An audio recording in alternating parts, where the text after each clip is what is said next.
매일 아침 외신 브리핑 신민영입니다. 간밤 유럽 주요국 증시가 상승 마감한 것과 달리 뉴욕 증시 3대 지수는 하락세를 나타냈습니다.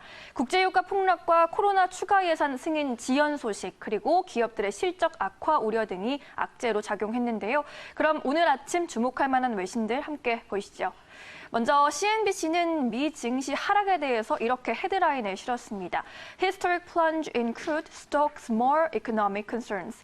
역사적인 유가 폭락이 경제에 대한 우려감을 더 부추겼다고 분석했습니다. 미 증시는 장중 5월물 미국산 유가가 아주 크게 떨어지면서 타격을 받았죠. 자세한 기사 내용 보시면요. CNBC에 따르면 WTI가 장 막판에 배럴당 마이너스 37달러대까지 대추락했습니다.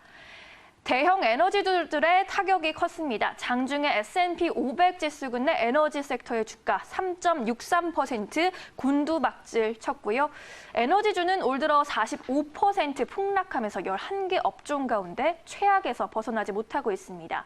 결국 미국 증시 지난주 코로나19 치료제 기대감으로 한껏 올랐던 그 상승분을 반납하게 됐고요. 이는 오늘 우리나라 지수와 원달러 환율에도 영향을 미칠 것으로 보입니다. 다음 기사로 넘어가 보죠. 코로나19에 따른 셧다운 여파가 갈수록 커지고 있습니다. 이제 미국의 2분기 경제 성장률을 마이너스 50%까지 점치는 곳이 나왔습니다. 바로 투자은행 모건스탠리인데요. 앨런 젠트너 모건스탠리 수석 미국 이코노미스트는 현지 시간 20일 블룸버그 TV에 나와서 이렇게 발언을 했습니다. 그의 발언 보시면요. 2분기에 소비가 얼마나 나쁠 것인지 안다면서 2천만 명 이상 되는 사람들이 직장을 잃었다고 말했습니다. 그리고 이 숫자는 2,500만 명 수준으로 더 오를 것이라고 덧붙였습니다. 또 상당수 주가 비필수 사업장의 셧다운을 지속할 것이기 때문에 성장률을 낮춘다고 말했습니다. 이코노미스트들은 2분기 성장률이 기존 예상보다 더 나쁠 것으로 보고 있습니다. 다만 2분기의 골이 깊을수록 하반기에는 더 강한 반등세를 보일 수 있다는 분석도 나오는데요. 요즘은 하루가 멀다 하고 전망이 바뀌는 만큼 좀 더 조심스럽게 지켜보시는 게 좋을 것 같습니다. 마지막으로 CNBC의 기사 또 열어볼게요. 앞서 언급드렸듯이 국제유가 사상 처음으로 마이너스 영역으로 진입했습니다.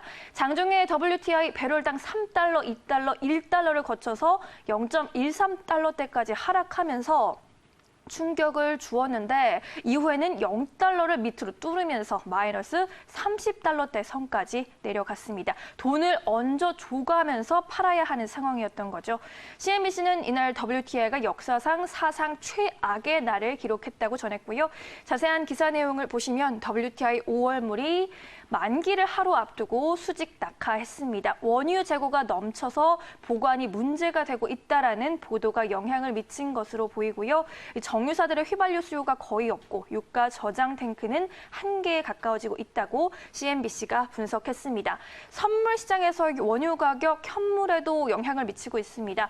미국 언론들은 이미 미국 현물 시장에서 10달러 이하에 거래되는 원유가 등장했다고 전했고요. 다만 5월문만으로 국제유가를 평가하기는 어렵다는 목소리도 있습니다. 최근 월물인 5월물과 달리 6월물 WTI는 20달러 선에서 거래됐고요. 7월물도 비슷한 선에서 형성됐습니다. 만기가 가까운 상품일수록 낮은 가격에 거래되고 있다는 의미인데요. 하지만 이 투자자들의 심리에 미칠 타격은 적지 않을 전망입니다.